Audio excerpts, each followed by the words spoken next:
And excited to be here with you all on town meeting night.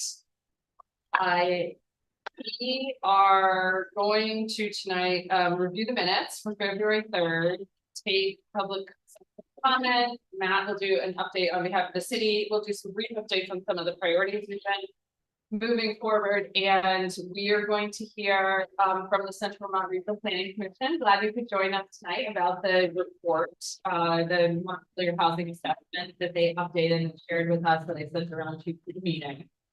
Then we're going to get into sprinklers and talk about the sprinkler ordinance the city has and talk about Country Club Road. So it's a big agenda. I'm going to keep trying to move us through. And the first thing I just wanted to share with you is that we are going to be doing the feedback meeting with developers from 7:30 to 8:30 on April 7th. So we'll extend our April meeting by 1 hour in order to hear from developers on their experiences and with roadblocks to housing. And so we'll need to get the invitation out. I'll draft something and send it around to you all, but if you could share it with folks too, that would be helpful, and I'll share it with the people I've been talking to as well. Okay, so let me move into the review of the minutes from February 3rd. So does anyone have any questions or concerns about minutes from February 3rd? It's a good practice to have a paper copy of agendas and minutes when you're having meetings, because those of us who don't, for future reference. Sure, I will try to do that. My printer's broken in my house, so that's why I didn't. I'm not. Staff can bring a couple sets. Yeah. Okay. Well, Matt, you and I can coordinate on that if you're willing to bring one agenda, or a couple, 2 or 3 agendas. Okay. So, and I did use my printer, but it's sitting in the box on the floor in my house, and eventually we get to hook it up, but it feels like a Herculean effort. I'm not gonna lie, I've been looking at it for weeks. Okay, so the minutes, does anyone have any edits to the minutes? No. Okay, can I have a motion to approve? So much. Second. Okay, all in favor? Aye. Aye. Opposed? Abstention. Okay, let's move on. The next agenda item is public comment. Do we have any public comment from our members of the public? Go ahead. No, I was just saying not for me. I did a records request to the Agency of Commerce and got the background paperwork on how staff, without consulting the Housing Committee, has negotiated down the low and moderate income requirement down to 24 units. Originally tried to get it at 12 to 18, and now has decided on behalf of the Housing Committee and the citizenry that 12 to 24 units is the max of low and moderate income housing that needs to be up at Country Club Road. And I just think that's grossly out of order. The whole process is grossly out of order. And if y'all don't speak up, the consultant, who never discloses her conflict of interest, they have a contingent fee arrangement, a percentage of the grand list value increase over the next 10 years on that property, never discloses that to anybody, continues to assert that this decision is going to be made by city council to pick a developer on April 22nd. And I think it's totally inappropriate. Ben's driving it too, but we need to realize that that whole process bypassed our city planning process, bypassed the planning commission, bypassed the housing committee, bypassed the complete streets committee. And it's just a gross abuse of power. And it needs to be, council needs to hear loud and clear that that's not the way we want to run things. Y'all are doing the work here, on housing, but I don't think you're ready to sign off on only 24 units out of a 300 to 500 unit development that might eventually go up there.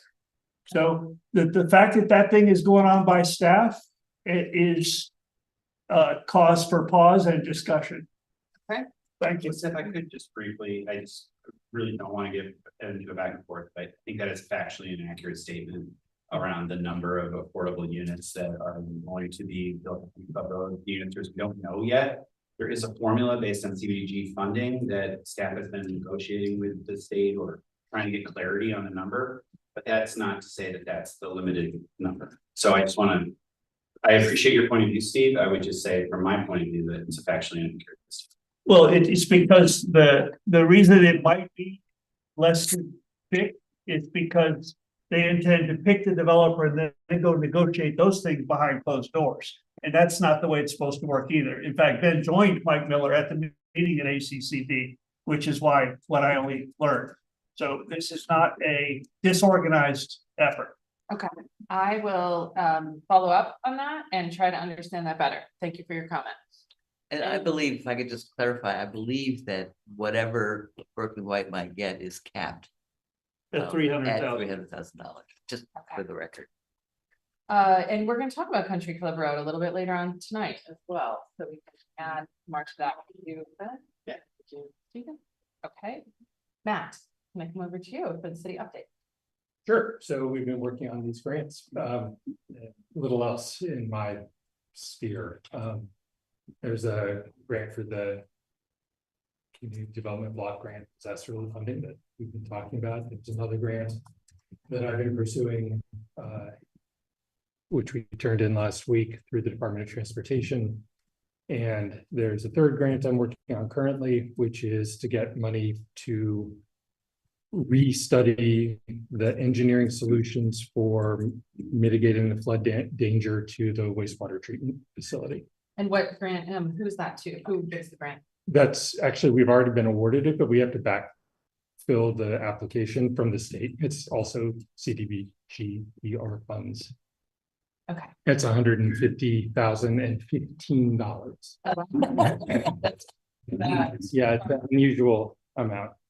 And so with the community development block grant, the first one you mentioned, what Yeah.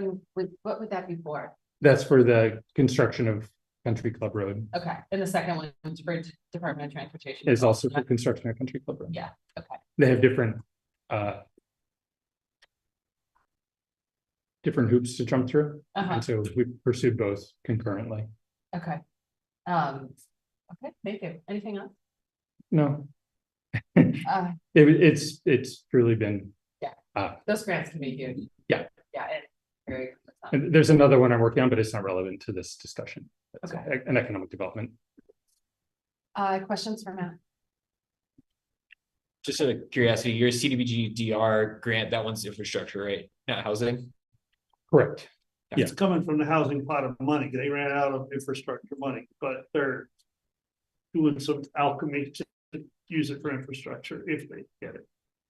Okay, I'm gonna move us on to brief updates. We have first up, do we have online, welcome Sandy. I can't see, we're not projecting here, so I can't see who's on Zoom. Does anyone know, I feel like one of us should get on Zoom, on our computer just to be able to. I'm not sure. If somebody joins, I can do it on my computer. Where is it? I don't. Okay, no problem. We'll get it up here.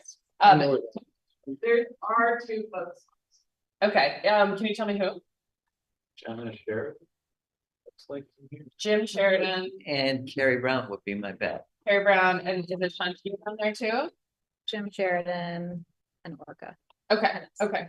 All right.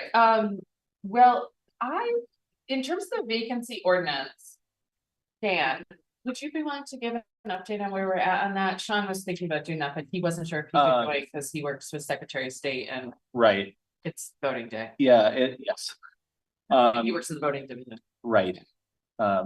Yeah, I spoke with them earlier. We didn't speak about the vacancy ordinance. I believe there were some questions that we needed answering. We didn't meet last week or the week before, but I think we're trying to, yeah, we're moving forward in regular meetings and trying to create something for the housing committee to consider. And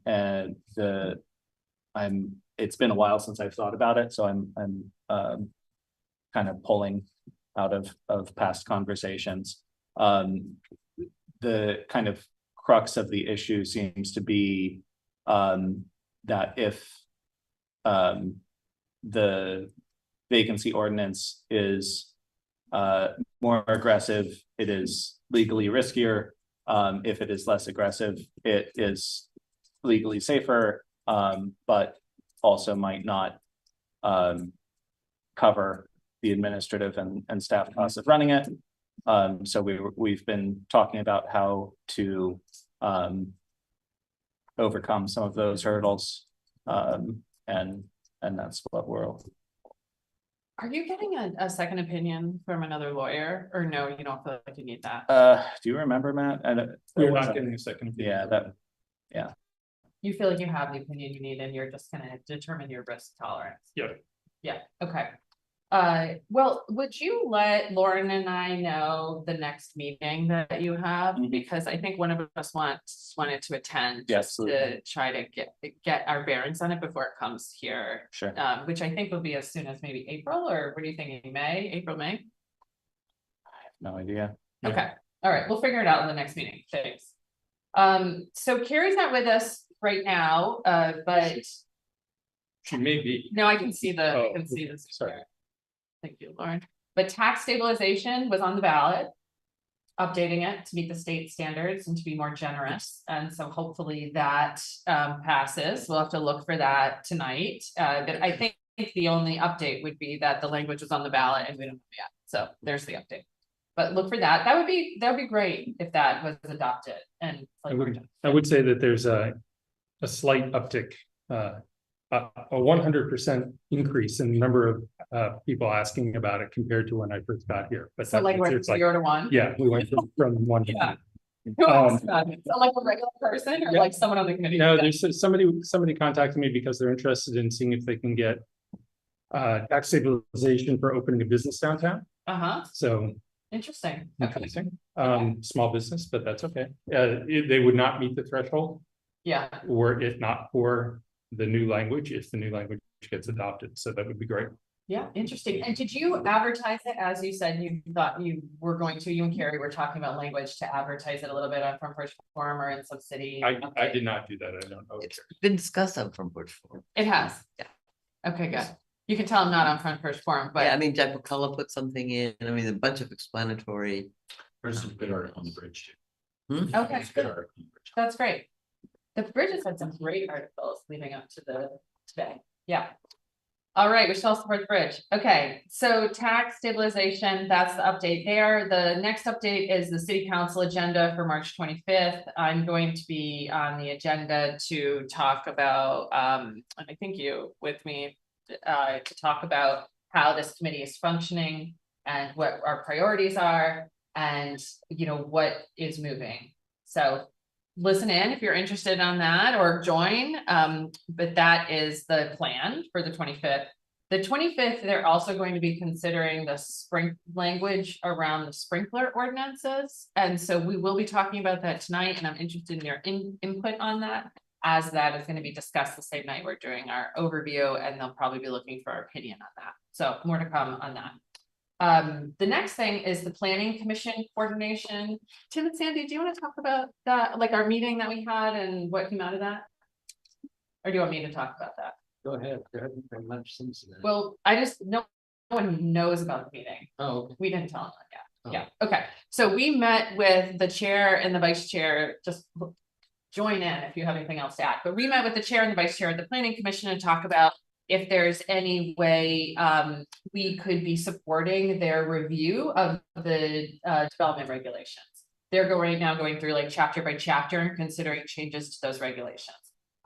Tim and Sandy have been working at looking at each of those chapters, but also looking at doing it in a different way where you might not, line is just going on and off on its own, yeah. Or you might not be line editing, but doing a wholesale shift to the approach of what is going on in the chapter, looking at maybe what other communities do, or form-based, different kinds of options. And so we were asking the planning commission chairs if they would be open to our recommendations, either in the form of line edits or radical changes to the to the regs, and they basically said, yes, they were open to it. And so Tim and Sandy are going off to do important work to bring it back to us, this committee, on April 7th or whenever that Tuesday is, which is our next meeting, for us to review their recommendations. And then on the very next day, they are going to be giving to the planning commission what we approve for the planning commission to consider.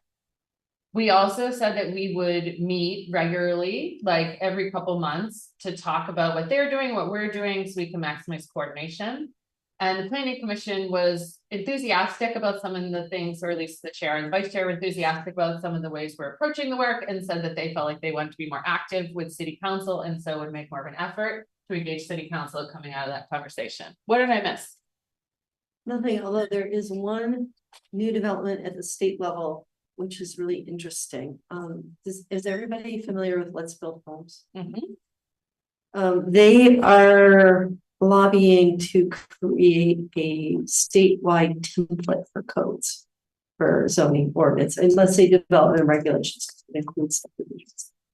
And I mean, this could be an opportunity to partner up with them. They will be having funding they're looking for funding to create their model codes. And I wonder if we can. So I just want to put that out there. It was just the first I heard of it earlier this week. And I mean, I think I've like suddenly heard about it, but this was the first time I heard Nura describe it in detail. And they're talking about having different levels for big cities and little cities. And I wonder if we can you pick it might help us financially. We'll reach out to them. Yeah. I mean, why not, right? Explore to see what resources we could pull in. I feel like everything's on the table right now. We just look at it and see what you think. Yeah. Would it be better for the planning department to reach out to them? If you want to coordinate with the planning department on that, I think that's fine. I think it actually might be better for us to reach out and ask for that, because the planning department isn't, it's like our chart, it's like you're interested in this, right? And the plan, do you mean the planning department or planning commission? Planning Planning Let's say department, both, because I just don't want to step on anybody's toes. the planning department is already, I mean, has a liaison to the commission and is already involved in the commission's work. Yeah, So they are in the loop. right. It's actually literally the very first meeting I went to on my first day of work was to go talk to them. Yeah. So I'm happy to follow up with them and see where they're at. Tim and Sandy, is that fine with you? Great. Okay. So Matt, we'll follow up. And just quickly, if I could, just related to that too, is the Homes for All toolkit. Yep. You guys are already moved into that. Yep, I've had conversations with them. We had a conversation before we got the responses to the RP at Country Club Road. I actually had a conversation to see if maybe we could build one each of their model homes. As just an idea. And I want to say another thing, Lauren, you said, oh gee, somebody should just throw this into ChatGPT. Well, I used Claude, but I did that. And it's a thought exercise, right? It's not real data, but I was able to get the AI to model a checklist questionnaire where you could actually complete the application form in 2 minutes. I mean, it was radically simpler than sifting through. And so not to say that that's the answer, but there are obviously places where we could, as a city, be finding ways to automate some of the process or simplify with engines behind the scene that people don't have to do. Like, what are you trying to do? You know, press the button. Anyway, I did it and it was cool. I enjoyed it. Did you share with your colleagues? No. Well, that's an interesting thing. Well, it's The process at it's- some point. it's not my place really to. Yeah. So Tim, you take, and Sandy, you take that information and see what you can do with that. Okay, so moving on to the state appeals process, Lauren was gonna do a quick update on the state appeals process to basically, I think, tell us So- it's kind of. Well, so what I know, although if anyone knows anything different or in addition, please add it. So basically what I've seen so far is what had started off as conversations about how are we considering ways that we can reduce the number of issues that can be appealed and things like that has now basically become a study. And so I had last time been like, oh, we should bring ideas and like stories to them of like the kinds of things they should be looking at. I then, once I realized it was moving to like, let's do a study and come back next year with specific policy recommendations, thought weighing in on that process is the right time and place to do that, instead of kind of creating work right now for people. So that's what I know. I don't know if anyone, I mean, there's lots of conversations at the State House, so there might be other conversations happening that I don't know about, but I think it looks like it's becoming a study. So I do think still that our experiences should feed into that, and we should figure out a specific way to engage in that so we can try to push that study. This session? So that would be a study that, assuming this bill passes and it doesn't get changed dramatically, it's a pretty open-ended question of, charging basically a stakeholder group. And I think they're still working through what that will look like. But with, what are the issues that should be addressed and what are some recommendations for how we could make the process work better. And so it's pretty wide open. So I think being able to like hone in on with specific feedback would be really valuable to that stakeholder process. And how does that intersect with Act 250 reform and 1A Tier B? So that's focused on municipal, not on Act 250. So there's a parallel conversation happening, although I have not seen any legislative momentum this year around like, is there a shift in how Act 250 appeals are handled? There was a report that came out and there were recommendations about eventually potentially having the land use review board handle them, but that's not happening right now. That appeals that no longer go to the environmental court. Right. But some of the Act 250. Yeah, I think with so much happening at the land use review board as they're kind of building this whole new system, it was kind of like, this isn't going to happen anytime soon. So that conversation is kind of stalled out right now. So Okay. So will you continue to be our liaison on this issue? Yeah, I'll keep monitoring. And if it changes and there actually is like more happening where us kind of quickly trying to weigh in, I'm happy to keep people posted and pull in folks to get that feedback. Questions for Lauren? Any other questions for Lauren? No. Okay. Let's move into that. Can I just jump in with a brief housing trust fund update? Yeah, sure. Okay, so Sean and I are working on potentially proposing changes to the housing trust fund guidelines. We'll have something to bring either next meeting or the next, depending on what the timeline is for bringing it to council before our funding round starts. I believe July 1st. But and assuming that the proposed budget passes today. Essentially we're looking at adding a fourth category of grant type, and the stuff that could be in there also would depend on there's a group of things that could be in there keeping the same mission statement of the housing trust fund, and then a different group of things that could be in there modifying the mission statement of the housing trust fund slightly. So we'll bring that to housing committee at some point. So if people have opinions, talk to Sean and I. Okay, great. And we're gonna have, once we have the sprinkler conversation later, it might dovetail with that trust fund too. Yeah. Okay. Questions for Dan? All right. The lights just are going to keep going on and off all night, I think. So just roll with it. We can't control it and we're not doing it. So, all right. Moving into the Montpelier housing assessment, Christian and Lori. I sent you an email. I'm sorry, it was a bit of an afternoon. I sent you an email with the presentation that should be there as of 5 minutes ago. But can you get it up on the screen anyway? That's why I'm asking. I'm not sure if it's connected. We're not going to be able to get it on the screen. But I did bring handouts. Ready for now. Okay, great. I appreciate your readiness. It just come through though at 6:14. Well, so you have the question. We might You'll see the be color able versions. to. Oh yeah, Lauren I might could be at able least for the Zoom. Lovely. will be able to. I can pull just up. forward it. Yeah, forward it to me and then I can try to get it. Right, so then the folks online can see at least. Yeah. And then everyone else will have this.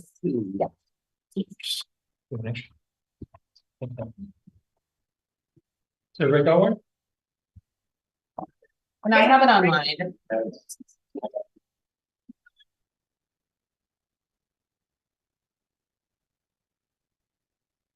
Okay, we're good to go. I just. Great.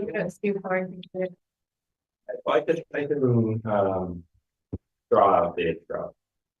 Get that up on there. So we distributed, I assume everyone's had a chance to see the draft, housing assessment we provided. There a lot of data in that housing assessment, and that's the boiled down, sort of streamlined version. Then there's the whole packet of all the tables that are sort of part and parcel of a. Excuse me, just one second. We need Lauren to be granted access. Are you the host? No. No. Who is the host? Do we know? Whoever made That's this the meeting city. and put it The on. city's the host. Probably. Yeah. Okay, so apologies. Fine. All right, we can. But we're on the right channel, like, yeah, very different. You can end something. Whoever was. Okay, we're gonna like go back to your lead up as we try to troubleshoot that. It's always the default. Yeah, Okay. All right, okay, go back into it. jump back into All right, it. so you have the plan, draft Yeah. document we sent you. We sent all the data attached to it, the appendix.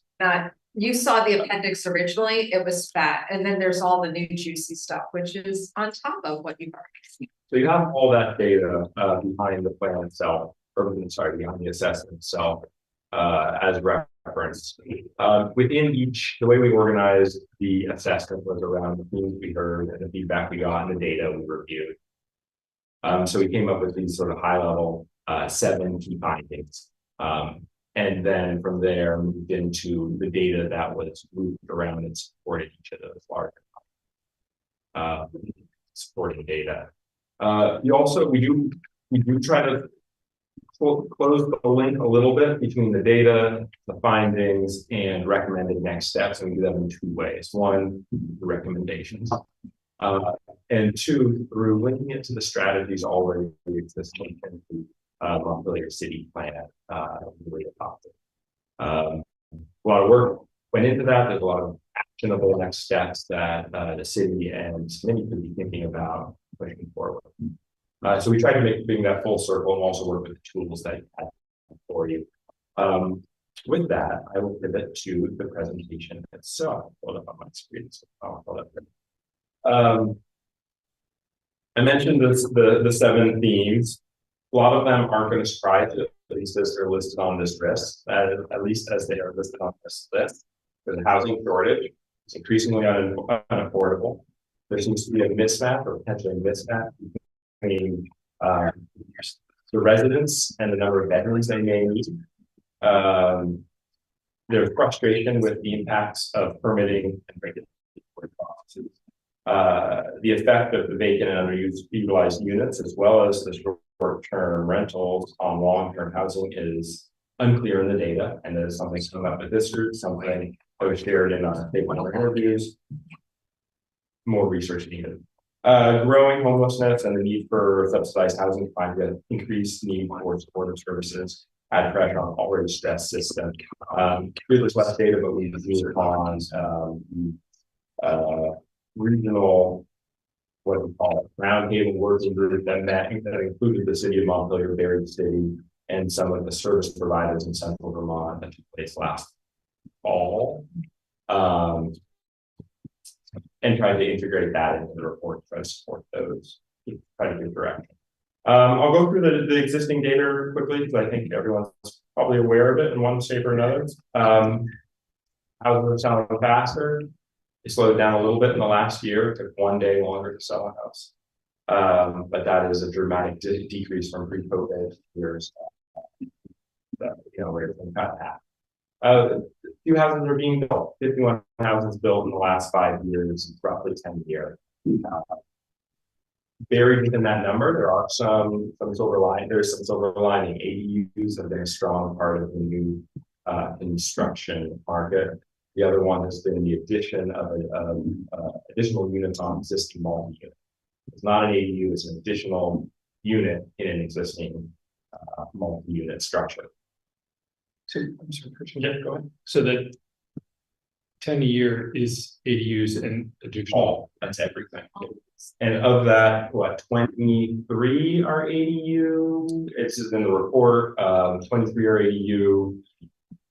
21 are add-on additional units on multifamilies, and 7 or something. Of those 21 that are additional, is that a 3-bedroom being converted into 2 1-bedrooms, or is that? A new unit in a multi-unit building. So it's duplex. So those are gonna show up in the category under the, as a new unit in an already existing multi-unit. Okay, so it may not be a net increase in bedrooms. No. No, it's a net increase in front doors. Right. Yeah. That's a good observation. Do you want to speak a little to where that data came from? Because that's city data and something that. Oh my gosh, I had so much fun with data. Your planning and zoning department works very hard, and the state published numbers are extremely unreliable.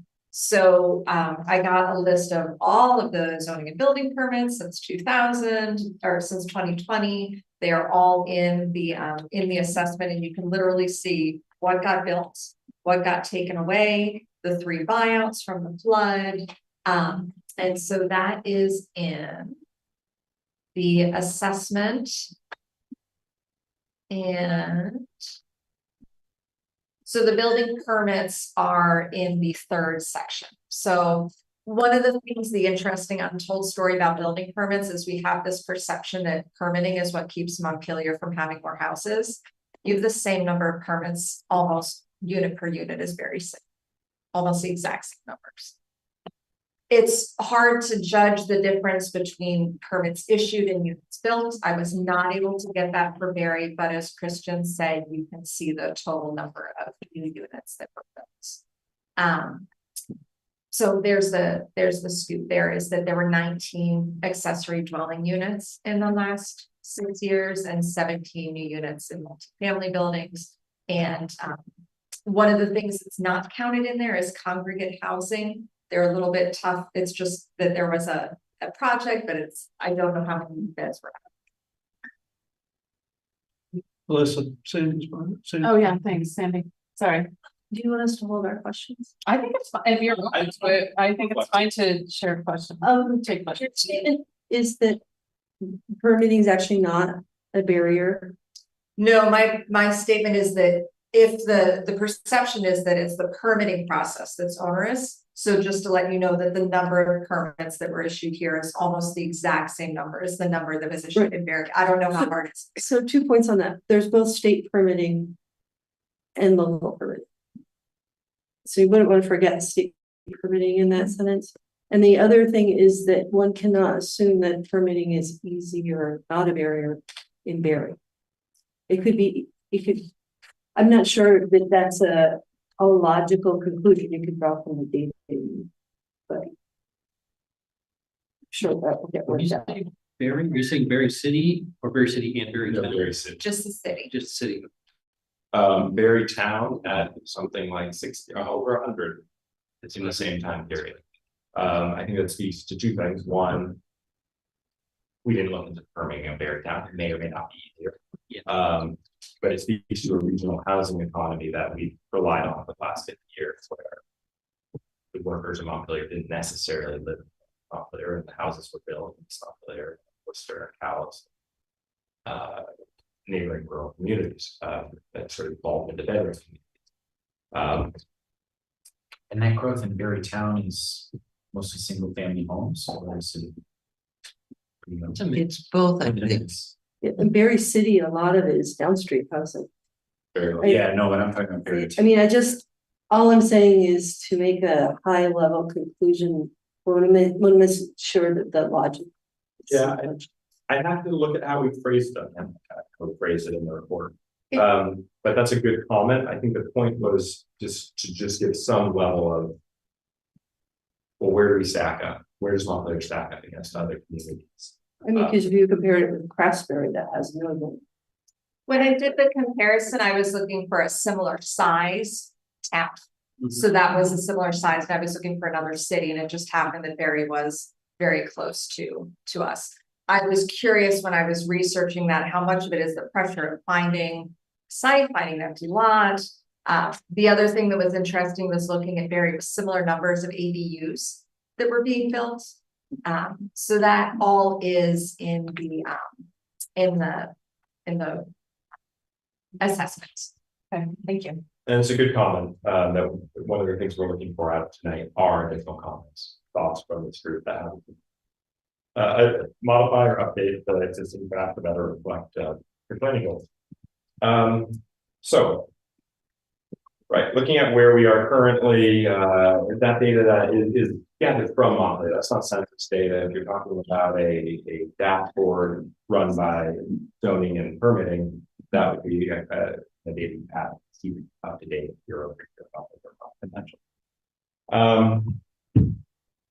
So moving on just briefly, that was high level, thinking about supply, looking at affordability. The concerns are legitimate and they're borne out in the data. 30% increase in rental rates between between 2013 and 2023. Some of the numbers are going to be based on the last data set available. So 2023 was a lot of data set available. Home prices by contrast rose 82% between 2015 and 2025. Not news, but it is real. What does that mean? Well, it means that household income would have to be, we're thinking in terms of basic algorithm, 30% of income goes to housing. Household income for the median to purchase the median home in Montpelier would be $137,000 a year, and would likely require at least $32,000 savings for that down payment just to get the contracts in place. And closing costs. And closing costs, of course, yeah. What is the median? 410. 410. Yeah. And then the single family home is 432, and those are the 2025 numbers. Based on sales, it's small enough.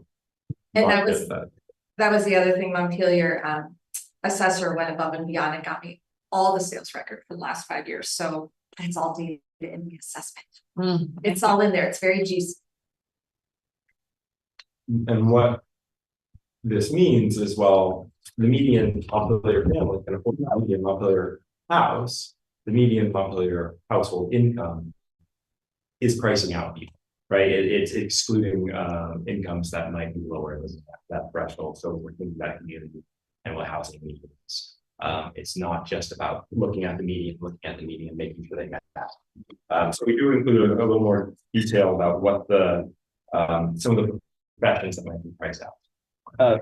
Just for context, I think the median household income in Vermont is something like 86,000. Was that? Watching it's about 110. Okay. It's lower than what you need to purchase in Montpelier. So looking again at Vermont data, what does that mean? This is Vermont-wide. Montpelier, doctor, two incomes to the equivalent of the incomes of 2 RNs could the median house in Montpelier, 2 teachers, classroom teachers, 2 police officers, but it says 2, it means 1 could not afford the median house.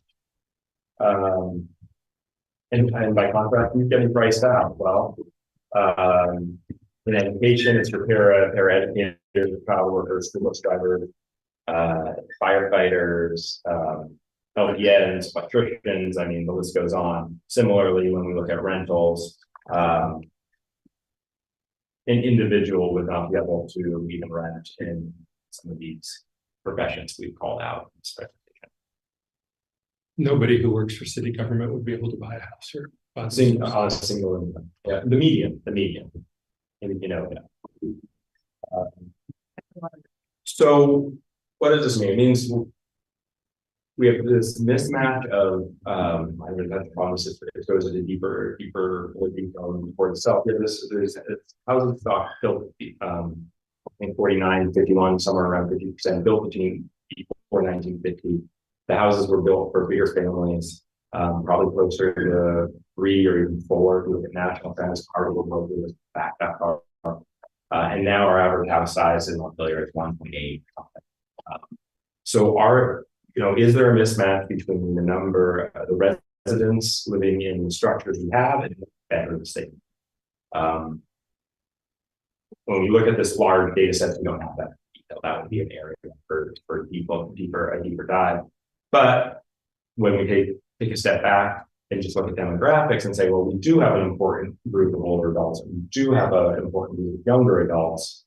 These are complementary use scenarios, and where an apartment built today, say for maybe an older adult, will fit the needs of a younger adult or younger family when they age out of that space, or if it's available. The other piece of it is, as we touched on earlier, is on the Brawl project and this idea of promoting what is called the missing middle apartment or missing middle housing. Missing middle is the idea that there's something in there between the single family housing units and big apartment complexes. And what is that? Well, that's the duplexes, the triplexes, the townhouses, the cottage courts, and even the tiny homes. The state has been working on this through, I think, the Homes for All or 802 Homes.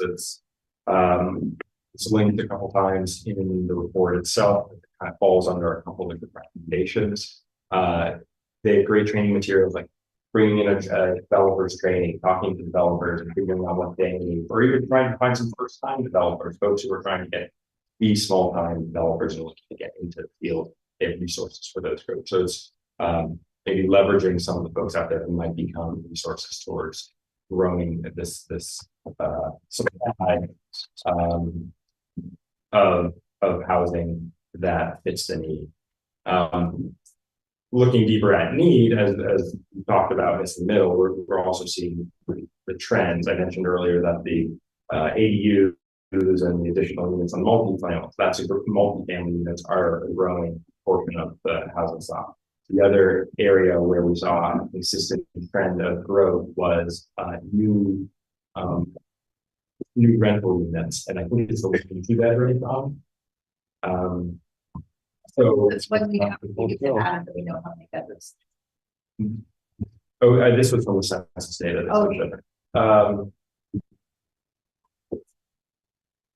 So you have kind of existing evidence of where there's interest and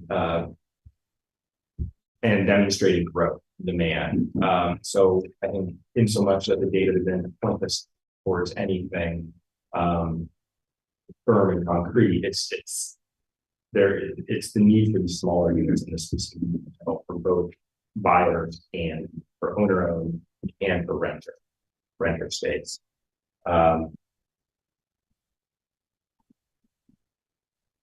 We get into our last priority. I was on homelessness. It's modest, knowing that Montpelier went through their homelessness needs assessment study not more than 2 years ago at resources, and it didn't necessarily overlap well with the housing assessment process very well. So we have some guidelines, some recommendations. The biggest one that came out of the assessment or the workshop last fall was participating in the Washington County. I'll get the name right. That's what I'm just following. Coalition for Homelessness. Is that right? Something called the situation table. There's the situation table, but I thought that was very specific. County housing code. Yes. And they need. And the situation table. I think the situation table might be Berry City, or is that beyond? Berry Berlin is one.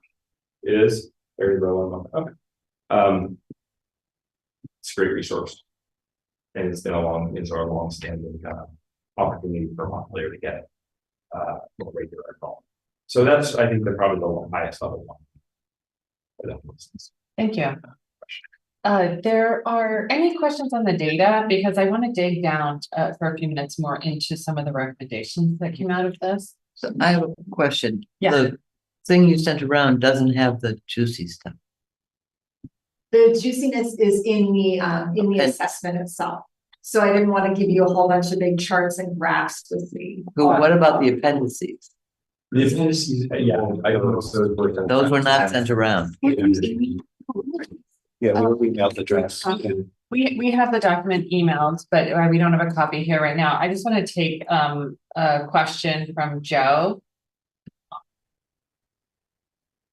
Castellano. Thank you. Hi, how are you guys doing? Good. Good. How I'm are you? Bill. Fine, fine. Hey, I just want to let you know that I do appreciate the work that you guys have been doing. And I want to give you a little bit of background. Obviously, Carrie Brown knows me, Sandy knows me, Tim knows me. I'm a real estate appraiser by trade. I have some very different numbers. I reached out to City of Montpelier, Barry City, Barry Town, Berlin, East Montpelier, Waterbury to kind of give an idea on what the increase of single family houses since 2020. And I have some differing numbers and also some different median incomes than what you guys are getting. So I just have some questions regarding some of your methodology. I know that some of the stuff you're looking at is more of a all-encompassing Vermont, and I was hoping that this is going to be more focused on just specifically Montpelier. Joe, would you mind dropping your email to Lauren in the chat and we can get you connected with Lori and Christian so you two can talk about the methodologies and try to get some answers. And if you don't, feel free to flag them again here. I don't know if we want to get into like a really deep level of detail on the methodology, but we do want to influence the way that they're looking at the data. And so your assessment will be helpful in influencing like the next or final draft of this.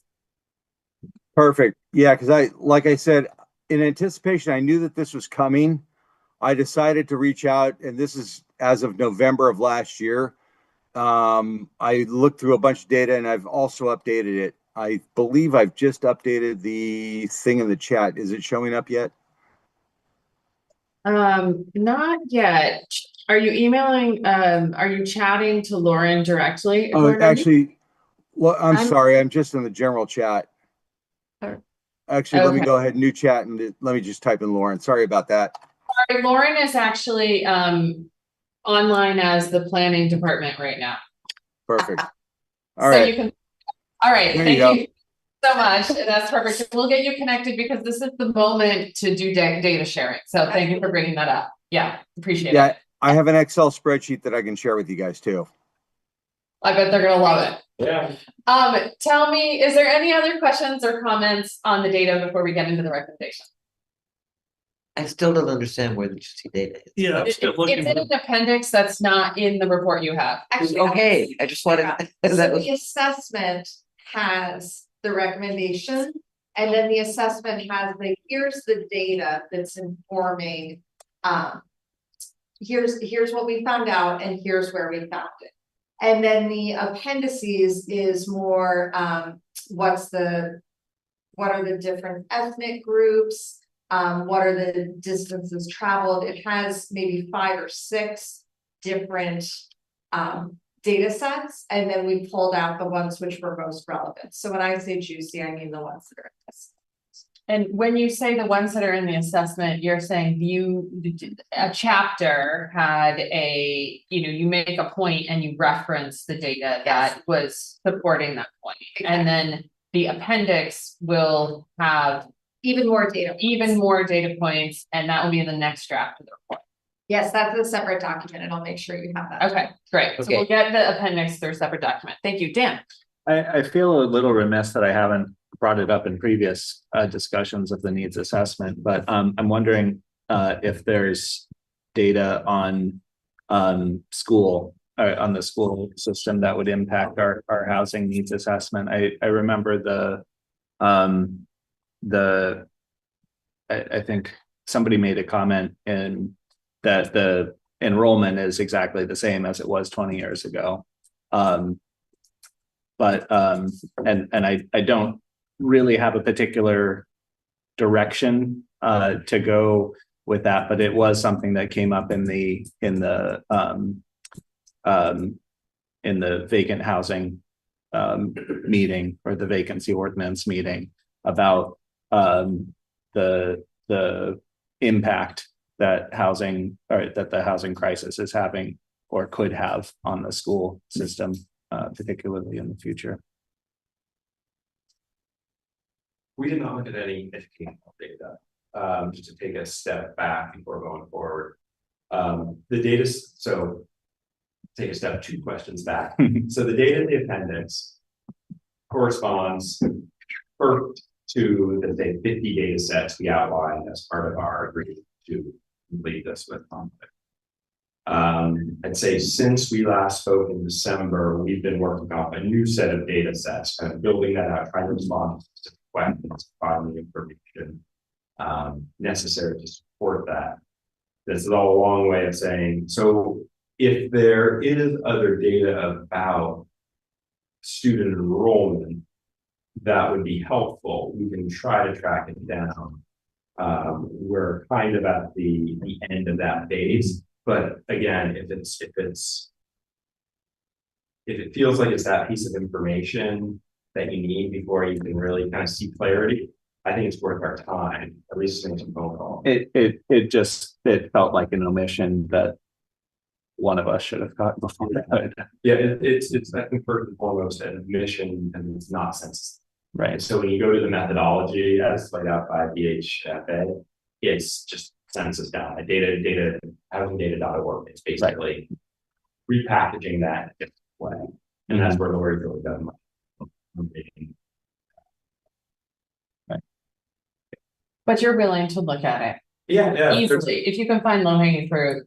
Especially if we understand what the question is, right? Which like, is it just students over a year for the last 25 years? Yeah, we probably figure that out. I'm sure that data is.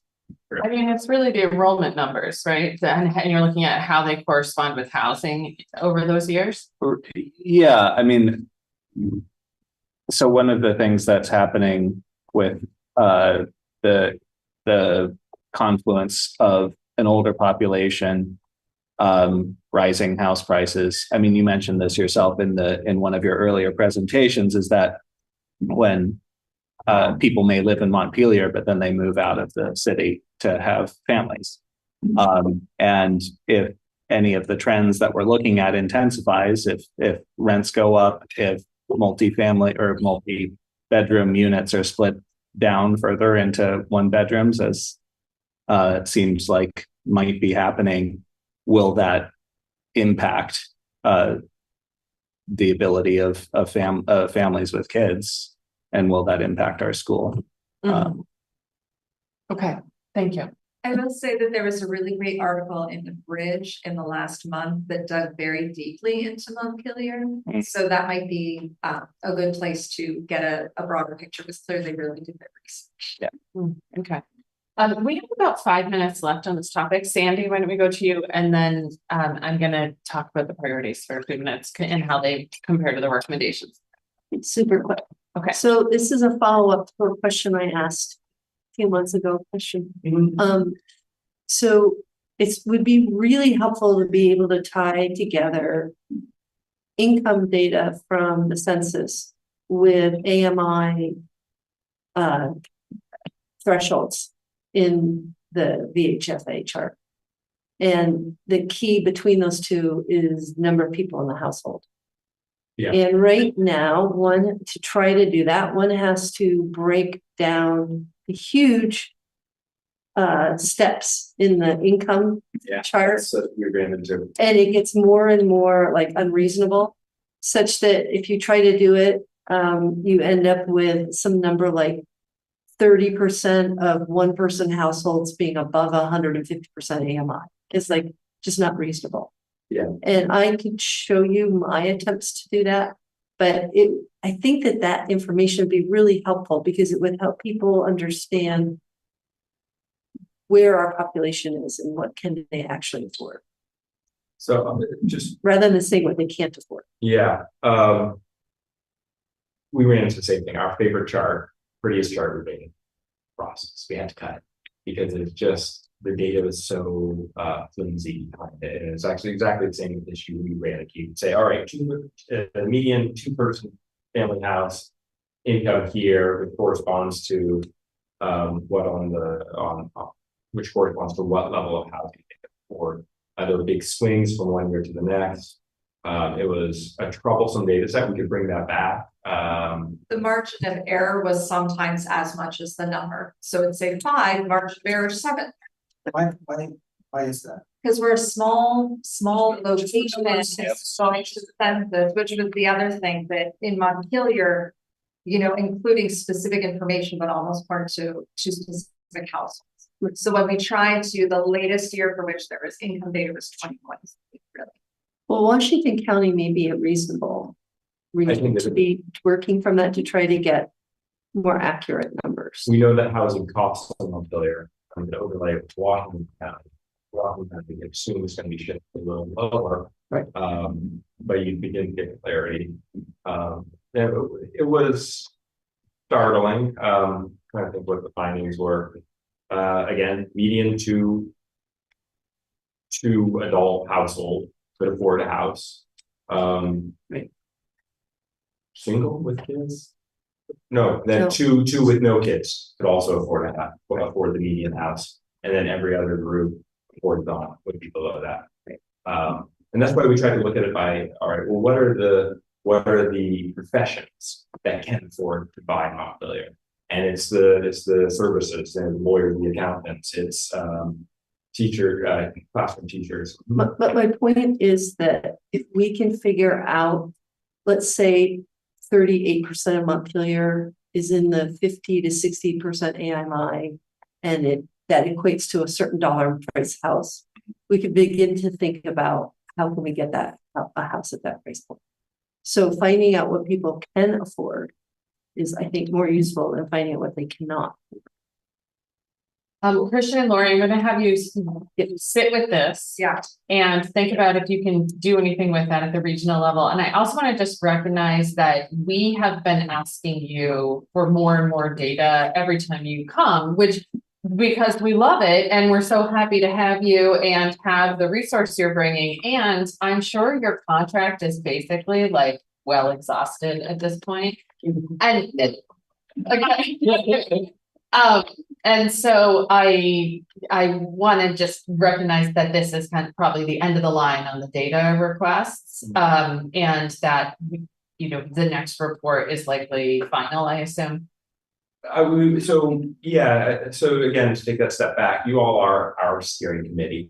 Yeah. You were appointed that job before you existed.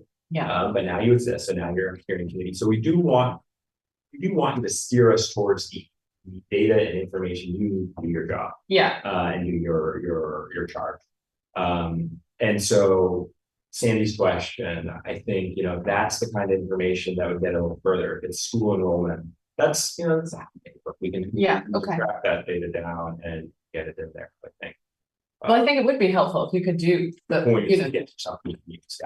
requests. And what I'm going to do is not right now because we have exhausted our time for this, but I am going to take the recommendations that you so helpfully added that in here, compare them to our list of priorities we already have, and come up with a set of questions for you, or figure out what to do with that, like what the gap is, where I can come back to this group and say, okay, well, here's the recommendations that came from the assessment. Here's the priorities we have. Here's where there's a hole. What do you want to do with that? Or do you want to do nothing with that? But just to figure out what to do with these recommendations. So appreciate that. And I think there's more work to do on that piece. So will you then be back at our next meeting with another update report, or do you want to do this online and we'll bring it up? Like, how do you want to proceed with your time in this committee? Like, do you want to do this in writing? Do you want to come back? Yeah, I think the way for us would be most helpful is written comments for sure. Yeah. Okay. Anything, if it's just referring to the page paragraph or page finding, whatever. What does this mean? Or wouldn't it be helpful if? Is there a possibility to reshape this? It's the kind of feedback you all gave us coming out of our findings with the stakeholders and your survey. And we can do that directly.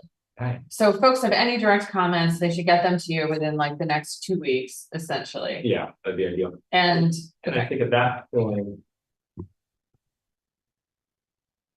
I think at that point, it would be nice, it would be good if we had all your comments, if there's nothing else percolating up. Yeah, We could kind of say, all right, this is as far as we got, and we have in our agreement, also a final presentation for this, for the council. If they still want. Yeah. They'd like us to come for I think it'd be helpful. a presentation on findings, but we want to have all your comments baked in by the. Okay, thank you so much. Really appreciate all your hard work and your information you're sharing. Thank you. You're welcome to stay or go, whatever you want. At this point, the night's yours. We're gonna move on to another topic. Just can I make 10 seconds on 10 that? seconds. The value of the work that they're doing is such, and they get to the degree they keep building, we should consider recommending that the city finds some more money, keep working on this, because they can amortize it across 20 other towns or comparable size town, Waterbury, Barry, etc. So we get really good value for our investment there. If we have additional questions. If it wouldn't be, it's reasonable to consider extending this contract or a subsequent one. And so Sure. be thinking about what would their next task be. Yeah, okay, yeah, thank you for that. We are, as a, testing ground, something that can be repeated. Yeah, great, good points. Okay, we thank you again. Really appreciate you both. This is really helpful. I have like 4 pages of notes from interesting facts that I found out from this that I'm sure I will go back to again and again throughout the process of working on this committee. So thank you. I'll send you the draft appendices tomorrow. Sandy, the 2 charts you're looking for are 7 and 8 in the appendices, talking about the different incomes. And yeah, thanks everybody. Okay, thank you.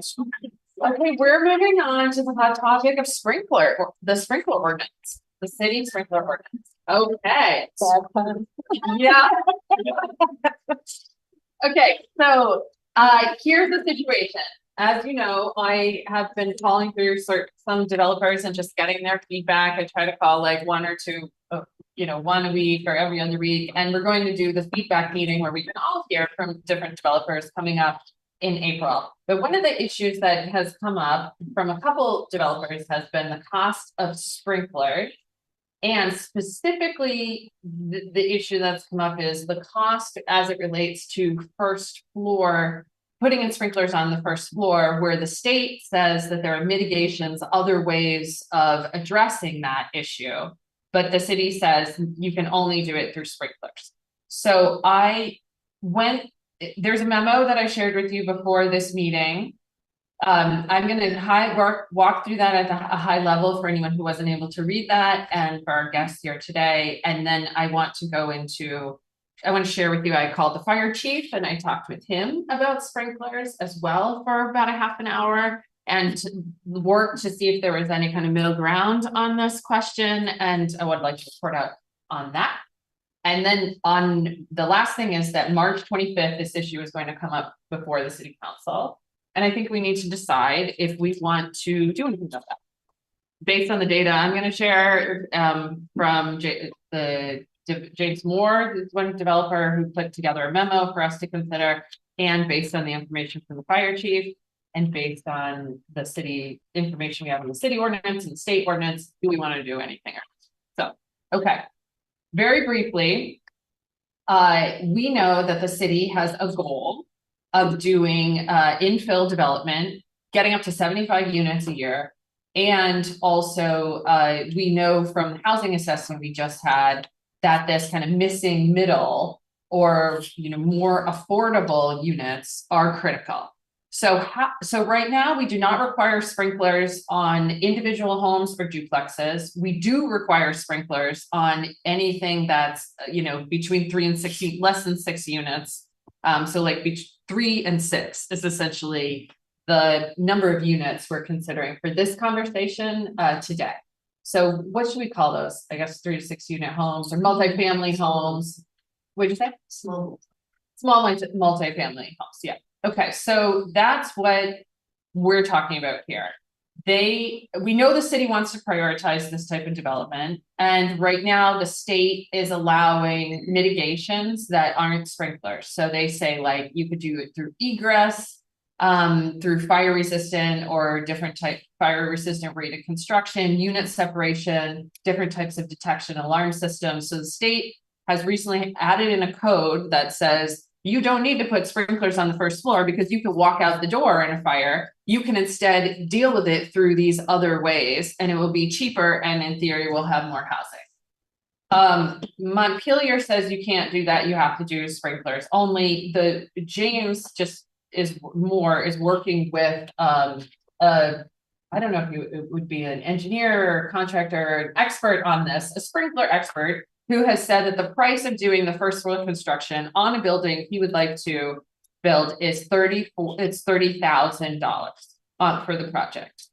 So he was saying that this essentially is, you know, a major cost up where the margins are tight already, and essentially a deterrent to build. And then he was talking to me about how we're at a competitive disadvantage with neighboring towns because Burlington, Winooski, Barry, Brattleboro, and others allow the state standards where we allow the city standards. It's the national. I know, I was just going to get into that, where it's not all the national, because the fire chief walked me through where it was the national and where it wasn't the national, but we have looked at the national standards for this one part of the ordinance and pulled it from the national standards. Now, I understand that the national standards are the basis for the state standards, and then they can change things accordingly, and they have. And he would say for political reasons, because there's so much pressure to build housing. We stuck with the national for the sprinkler ordinance as it relates to the first floor. When I had a conversation with the fire chief, and said, talk to me about the history here. So we used to, I understand, for a 10-year period or so, have sprinklers in all homes in Montpelier. And then we stopped doing that because people weren't building here, and it was like this cost was so extreme that there was so much pressure on city council, they stopped that. And obviously that is the most protective thing. I just want to say for the record, like, sprinklers are awesome. They're really protective. They protect, human life, and they protect property. And there's nothing that's going to be more effective than like sprinklers. He said, there's a bunch of flammable things more and more every year as the materials in homes shift, like for whether it's your tables or your chairs or your couches or whatever, all that stuff is way more flammable than it was like decades ago. So the time that it takes, the response time has to be much shorter in order to make an impact if you're a firefighter. And it's much more dangerous to enter a building. So there's some real reasons why you would have sprinklers. Absolutely. The question is more of a public policy one of like, okay, so when is it reasonable to require them? And also, are there other ways you can manage that fire issue? And so this is the question for us to be considering here. When I was asking for if there is a third way with the fire chief, is there any way that he can see to handle this issue, to promote housing, given it's such a priority for the city?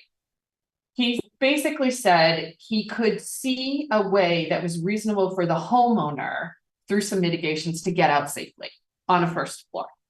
But he can't see a way that's safe, would be safe enough to send in his staff, his employees, the firefighters into the building, because you're still going to have a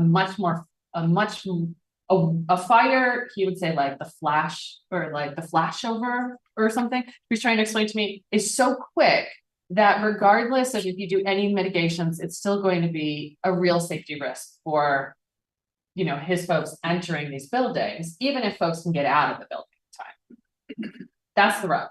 So these are all points, and I think we should talk about it. Like, I think we have some options. One, we can consider it through the lens of housing and say, we recommend to the city council, you should not have sprinklers on the first floor and be consistent with the state standards. They've considered all these issues, and that's the way that they've gone. That's one way you could go about. We could be silent and do nothing on the issue and just let the city council decide, or we could, what's the third option? I was just gonna go there. Like incentives. The third is, exactly, thank you. that we could consider a third way ourselves and say the housing trust fund, if we're gonna require this, should be able to cover that for 2 years while we incentivize development or something. If we don't want to tackle the actual safety matter, I mean, obviously, we're not experts. I've shared a couple points I can on that, and maybe Matt has some other points, but was from my question. Sandy. I have very strong opinions on this. Okay. Along with AI and Vermont. And the reason why Montpelier adopted a building code years ago was to have something for single family homes. That is the only building type. Owner occupied single family homes is the only building type that fire safety does not have jurisdiction. And that is why Montpelier started having building. Montpelier in the last 20 years has gotten more and more overlap with fire safety. And inherently, it is counterproductive for construction and for design and for permitting to have an overlap between two permitting agencies. It's just incredibly confusing. There are examples of elevators having to be torn out in Burlington because of this overlap. It shouldn't happen. And there is a question in Vermont law of whether it's clear that municipalities can make rules like we have. But it's not even clear that a municipality can enforce it. So you could actually turn around and be sued by someone who catches on to that in the future. So at many levels, there's no reason for Montpelier with our small planning department and trying to get more people to build things to be duplicated in the state. And it's in other areas as well. I pointed out accessibility. We have no business trying to make rules for accessibility when the state does it all the way out to the edge of the property already. They are completely competent people. They are completely up on the dates, up to date codes. So I think it is ridiculous, and I very much admire the fire department.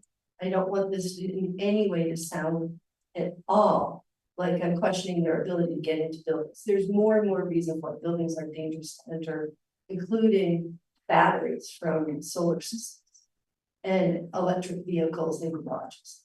It's getting more and more dangerous to fight fires. But that is a constant topic of fire safety. The only thing they do not look at is owner occupied single family homes. So I would beg the housing committee to just simply make a suggestion that we do not try to duplicate fire safety jurisdiction. Thanks. Okay, thank you. Yeah. Really a clarifying question. Sure. Because I had not heard that before. I know that Montpelier's sprinkler ordinance is different than the state standards, but the state standards are different from the national standards. And almost every Yes. state. It's not completely different. There are some sections that reflect the state standards, and there are some sections that reflect the national standards, because some sections of the state standards reflect the national standards. The national standards are set first, given out to the states. States choose to accept pieces of that as their own standard and then do some things differently. And the municipalities can make those same choices. So you can choose from state and then national, or you can go beyond. I'm gonna just make sure that I want to hear. I just need to clarify that. So except for our Vermont's energy code, amendments to the national codes are more in the realm of 5 to 10% amendment. They're not 90. We don't take, our energy code is really extreme where we take it and manipulate it. But for most, we have 300 building codes in Vermont, and most of them are in the 0 to 5%. We take the national standards for a lot of things too, as like a former environmental. What do you mean by regulator, 0 we to use the 5%? Clean Air and Clean Water Act, things like that all the time to help guide our regulations. This is just the way it's done here, apparently, with these building codes. I just didn't understand what you meant by we're in the 0 to 5%. We take 0 to 5% of the national. Okay, so it's the percent of the code that's amended. Trying to get a sense of. That's, I just needed to know what the percentage is referred to. I'm making a Carrie and Ben, what is the appetite for this on council? Do you know? I can't, And we don't Jim? know, it's, And you know, it's coming up on a future agenda, as you already mentioned, right? Yeah. I think we're going to, I mean, I spoke to the city manager today, who said that she was going to provide a direction memo. I mean, I think there's different opinions among staff that they're kind of trying to form some kind of consensus around, that the city manager will present the council with options. We haven't talked about it as a full council. Carrie, maybe you have, when I was on council. But so I don't really know consensus. I know what I think, but that's it. Carrie? I don't know anything more either. No, I don't know. I have talked to Kelly about it, but I didn't get a sense of sort of where the staff in general was coming from based on that conversation. So I don't know. All right, I want to go around and hear from folks where they're at, what their thoughts are on this. Alex, what are your thoughts?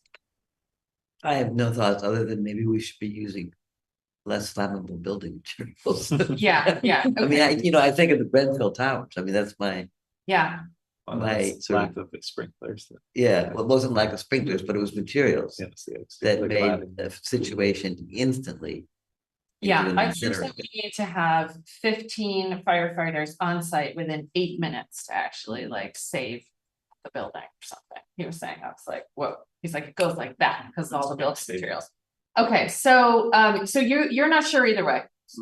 Okay, Dan, what do you think? I lean towards I lean towards matching the state standards, at least for a time. Uh-huh. I mean, So the at this- first person. yeah, exactly. Yeah. Okay, what are your thoughts? I am still formulating. I'm curious what other people think. I mean, I am curious about the incentive path, just if there's safety issues, like, could we short-term see if that helps spur and like unlock things? If there was a lot of demand for it, then we could reassess, like, okay, this is the barrier that we're here, like, I think we could get some data on like requests for it that might be informative of like, are we really out of bounds with other communities? So that pathway is appealing to me. There was one point in James's memo that basically says that there's no unique risk. Like, we have no unique fire risk in Montpelier, and the state has been operating under this code. And there haven't been like horrible fire situations everywhere else, but we're still fine. There also have been variances to this. So people have been, some development has been given variances, and I want to understand more why those variances are given. And then if you are giving out variances, it starts to dilute the safety concerns, and you don't even have mitigations in place where people can exit the building more quickly. So there are some questions about that are coming up for me. I would be curious about that. Like, I was served on the sprinkler variance committee for a few years, and Yeah. most of the requests were things like when a shelter was going into the basement of a church and there might Okay. not be sprinklers. There wasn't a lot of like this specific development that otherwise So would trigger is getting an exemption. Like, they weren't being offered exemptions for the kind of building that would typically need it. It was always like extenuating circumstances. Okay, the and like things coming limited forward. circumstances. Often limited circumstances. Okay. For what I saw, like, it was a small snapshot. There weren't a lot of requests for it. It met like a few times over a few years that I served on it. Okay. But it generally, like, what I remember was like mostly like, yeah, like extenuating circumstances, not like a typical building just saying, we don't want to follow it. Will you give us an exemption? And if so, the committee, I think, would have said no. Like, Okay. it took an extenuating circumstance to say yes. I don't think they were issuing a lot of exemptions. Okay, so let's assume then that is that is not an argument we should be Yeah. thinking about. Other people might have different experiences with that committee. That might have been a weird, How long were you on the committee like for? 3 years or something. That's enough. Okay, so. It might have been a Stands if you have like some variances. I just don't think that was being used Yeah. for like a lot of like 5-unit buildings and they were being granted. Like, I don't think it's like that's a pathway. What are your thoughts? I can't speak for people who are doing bigger projects or trying to develop stuff like specifically this size, but I know of other builders who basically, would put together an estimate for a project during the period where everything was required to have sprinklers. There were an awful lot of projects that didn't make it out the estimate. Of course. And this, I think, is still happening. I'm sure James March not the only guy who this. That said, I don't know, like, I haven't dealt with sprinklers enough to know whether $30,000 is an accurate number. Tim was saying the number is too low, the fire chief was saying the number is too high. Correct. So it's probably, just. Yeah. I do wonder if your project is being, like, if that's the make or break. Well, I think it's I like do death kind by of wonder, analysis cuts. yeah, sure. Probably. Can I ask, can I explore that? The difference between the state and the city is 3 to 6. And that would be removing the sprinkler requirement for the 3 to 6. Yes, I would On the first. on the first floor only. on the first. Okay. So it's costing $30,000 to sprinkle the first floors, which. That's what that's. Well, what I he need. was saying it would cost more. And the incremental cost, Dollars to. second and third floor? Yeah, you already have them in the second and third floors, and that's what he'd be doing. He said removing it from the first floor, which is the only state mitigation possible, because you can walk out of the building.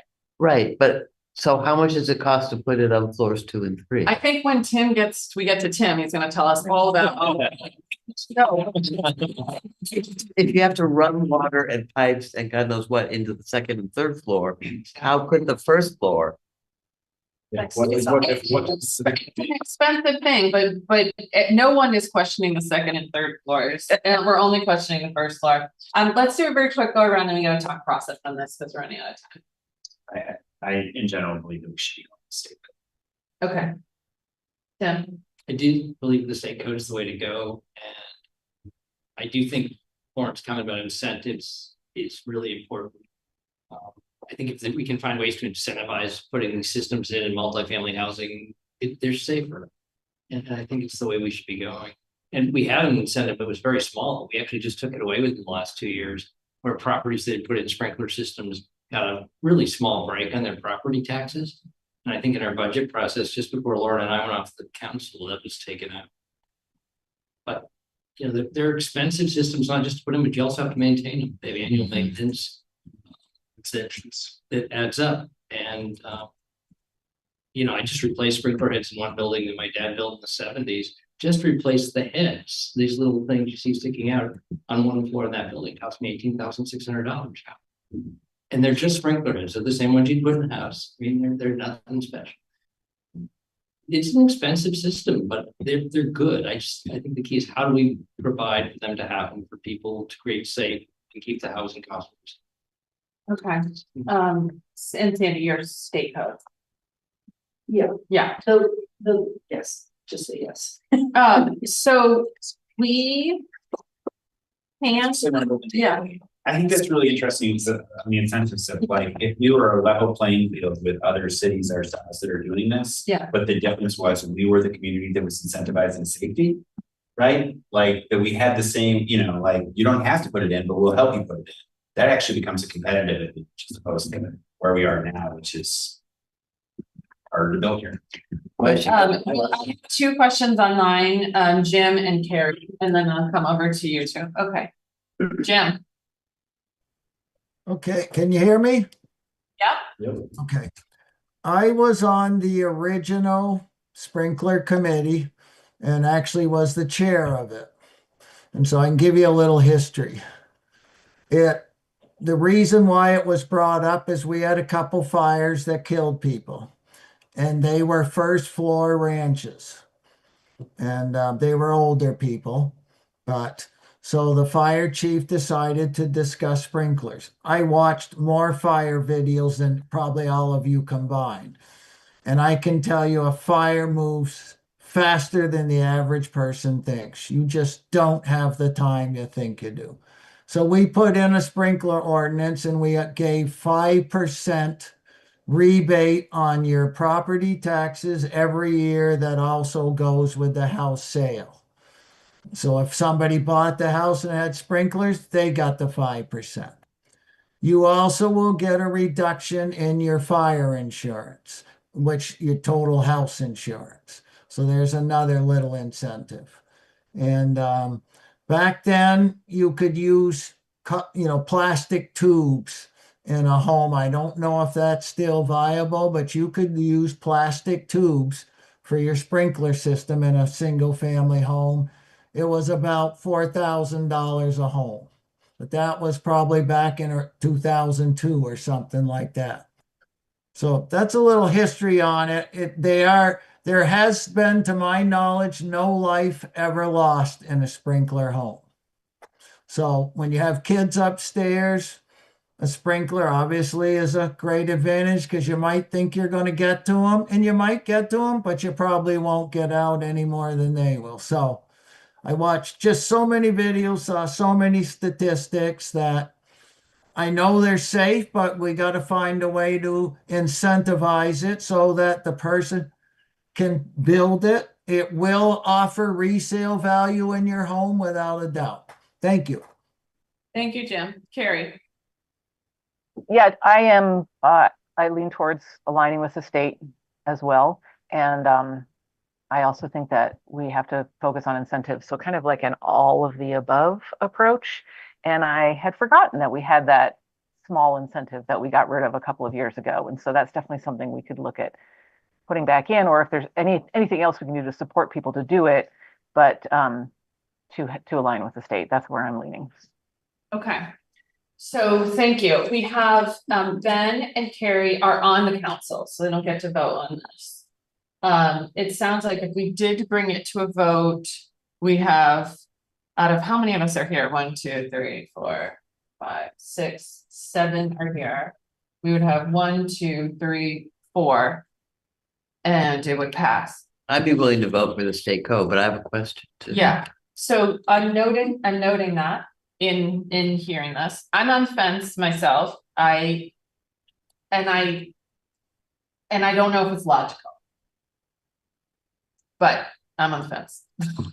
And it's probably because of the conversation with the fire chief, where I was just imagining, him walking through, or someone walking through on a first floor and thinking, well, maybe we could incentivize these instead of, meeting the state codes. But there is nothing unique about Montpelier in terms of fire risk, why we would be such an anomaly, and like every other place out there doesn't have these codes. It's like more fires, more deaths, more property damage and all of that. Like, it does make me question. You have to draw the line somewhere.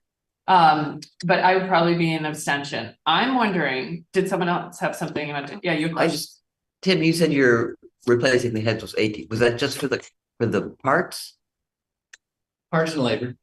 Because I'm wondering whether an incentive could be that somehow the city can bulk buy. I mean, it may be silly, but to reduce the cost of putting them in. Well, I'm wondering. Well, that's a 50-year maintenance project. So that building had been, this was put in 50 years ago, but you have to replace them every 50 years. But that was just an example of the cost. Right. But so where the cost comes, and if the cost comes in the actual devices. Yes. And what the markup is. I'd like permission to go 10 minutes later in this meeting. Are you okay with that? I have a thumbs up if you're okay with that. Yeah. Okay, great. 10 minutes. We're going 10 minutes over. So I'm hearing, and here's my proposal, that I write something to the city council that says the majority of the housing committee supports the state standards. We also think if you are to keep the current standards, that they are incentivized either through funding from the Housing Trust Fund or another incentive option like a rebate on tax sales. Are people comfortable with that? Mm-hmm. Okay. Can I comment? Sure. What you just said, keep this existing standards, meaning Montpelier would still be the anomaly, but with an incentive. No, I said meet the state standards. Meet the state standards. Okay, yes. So it would basically be lifting the Montpelier specific standard. One point I'd like to make is that if we're going to be putting a push on increasing units and dividing some of these bigger homes, et cetera, now is the time where we could be creating new hazards. So at minimum, if we're gonna exempt first floors, or if the state rule is gonna exempt first floors, at minimum. With mitigations. With mitigation and with incentives, I would also encourage, at least, because these are typically, iron pipe with threaded, it's an expensive, I was a plumber, it's an expensive system to build. It should at least require that a fitting with a cap be put on the first floor, so that if you have to retrofit it later, you don't have to cut and disassemble the upper floors while you do it. Good point. Okay, Sandy and then Dan, and then I'm gonna move us to talk about Country Club Road process only. Okay. I would like to suggest that we keep it simple. And if we have anything in our code at all about any sprinkler, that we just say we meet the state code. And then separately, in practices, the planning department could advertise incentives and talk about capping it. But it doesn't really belong. That's a good. To get the incentives, you have to make provision for first floor cap. Okay, Dan. Just to, I have some hesitancy about offering the housing trust fund as a source for. I do too. That Okay. That funding. And there are other ways to go that we've already Yeah. heard. Yeah, okay. Are people okay removing that from the option? And what I'm gonna do is I'm gonna put together language based on the input here, and I'm gonna send it around to you. And we cannot vote by email, but you can email me directly your input on the language. And then I'll just ask for your permission to like share the concept with the city council. Is council actually an action item, or are they just getting? Yeah, on March 25th, it's an action item to consider. Yeah, okay. Let's talk about Country Club Road. Thank you. It's kind of a really tricky issue, I think. Okay, Country Club Road. RFPs are before Country Club Road Committee. They have asked for our input on this. And we need to think about how we want to do that. So the situation is, yeah. I think you should, yeah. Do you want to wrap here, or do you want to just sit and listen and just not? If it's okay. It's open to the public. But both Tim and Sandy, right? Yeah. Tim, are you in a proposal for Country Club Road? I'm a marketing part of Sandy's proposal. Okay, so just don't vote on this or participate in the conversation. So we have been requested by the committee that is focused on Country Club Road to give input, along with everyone else that has anything to do with housing regulation, by March 16th. We're supposed to review the proposals and consider the selection criteria and give comments.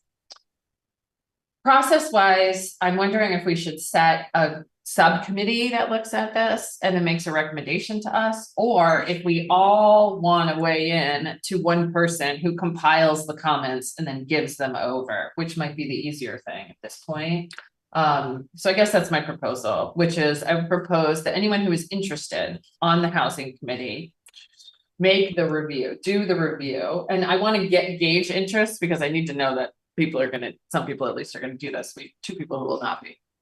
What do you mean by selection criteria? The matrix that the committee's using, or something else? There's an email that I forwarded to you that has this on the bottom of the agenda for today. It has on the bottom of the email, but I can re-forward it. That basically it goes through what we need to do. It has a list of criteria and then has the proposals, and it crosswalks, like you're supposed to look at the criteria, look at the proposal, and say, does it meet it or not? And we're supposed to give all of our input by the 16th. We're not meeting between now and the 16th. So we're going to need to do this outside of the meeting space. That's not good. Are folks okay doing the review and then giving input to a single entity to compile it? Or do you want to set up a meeting to talk about it? If I could just provide Yeah. just a little bit of clarity. Sure. Everyone in all of Montpelier is encouraged to provide input through the input form. Yeah, there's like right? so many people that have been asked. And then there's the difference between that about like asking committees to synthesize, like as from a point of view of the committee, synthesizing a point of view or recommendation. Right, so I just wanted to draw that distinction. And then in terms of the 16th, like that's a deadline in order to provide us with your thoughts before we receive like the financial analysis and like dig in. So like that's the optimal time to get a recommendation. But it's not like if you gave it to us 2 weeks later, we wouldn't look at it. It wouldn't be helpful, right? Like it's just gonna be like an ongoing, and I can get clarity on like the actual timeline when we sit, Because ideally, people would do the homework and we could bring it to the next committee meeting and we could talk about it there and agree. Which would be April 7th. That's gonna be a stacked meeting. It is gonna be a stack meeting because we're gonna have all the Sandy Tim code stuff and then, did you have something else that you were thinking of was on there? Never mind. Yeah. There's a history of committees being told they're too late by the time they come to council. And I want to be very careful about that because that is a bad committee burn. I really appreciate that. And so I want to provide clarity on the timeline before any kind of decision. I do know that it's like the 16th isn't the drop dead date, but April 7th might be like too so. And it's a very, very, very short window. I mean, if you'll excuse me, hardly defensible. Do you think, would folks like to do this work and we have a special meeting that's like 1 hour virtual meeting on March 12th? To talk about it, that would give us like. March 12th is the public forum at the high school on this topic. But that's, from what I've read about it, that's a strictly informational meeting. March 12th, does anyone know about the March 12th meeting? Yeah, tell us. So they're gonna be 4 staff members, myself, Mike, Chris Lumbra, and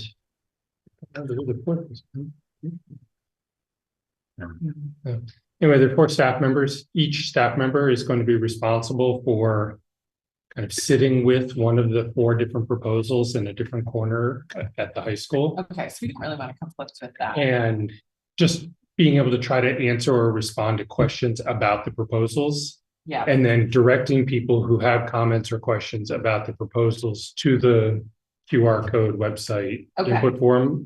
Thank you. So it's really just an opportunity for people to say, I don't understand this floor plan, or I don't. Yeah.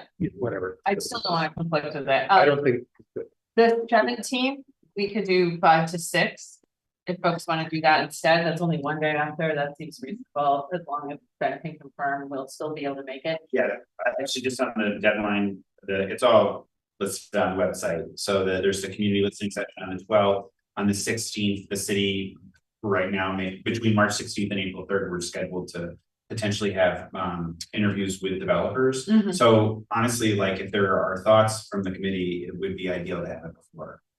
So right, so the 17th is probably sufficient. Yeah. 1 day. Okay, can people do from 5 to 6 on the 17th, a virtual meeting with your input on these proposals? Yes, I can't. well, you can't, it doesn't matter. So can you? St. Patrick's. I know it's St. Patrick's Day, but what am I gonna do? There's like no other, it's 5 or 6, so we can go out, people can go out after. Yeah. But I might be able to do it. I'll do my best. Is there a time before? Yeah, can we do it? One earlier, A time before, like it's on. like next Tuesday, so 2 Tuesdays or 3 Tuesdays. Yeah, we could do the 10th if people want to do that at 5:30. People want to do the 10th? 5:30 or 6 o'clock? Is that better? Better for me. Okay, it's better for Lauren. You can do it, Alex? I can do it. Dan, you can do it? Okay, what about you, Ben? I can do it. It doesn't matter, right? But like, yes, that works for me. I'd be happy to come. Yeah, okay. We should try to get the people who aren't here. Yeah. We don't have a quorum at this point, especially if we're gonna lose 2 members. Well, we will. Conflict of interest. 3, 4, 5. We will still have a quorum. Just Just barely. Just. Okay, all right, let's do 6 to 7 PM on Zoom, on Country Club Road, on the 10th. I'll send it around. Okay, thanks, everyone. Can I have a Can I motion make to a adjourn? comment about this? Can you make it to me directly after this? I've kept it like 10 This is minutes. something that they need to hear. Can you make it very briefly? Yeah. Okay. This, what you heard from the Regional Planning Commission folks about the inability to have, we haven't commissioned, this committee talked about this, a commission the housing market analysis. What can people afford where? And if we're forfeiting our chance, allowing this country club freight train, process to price us out of our last chance of getting some affordable housing for the people working in Montpelier, this committee's not doing its job. Okay, so you can't be driven by this runaway freight train.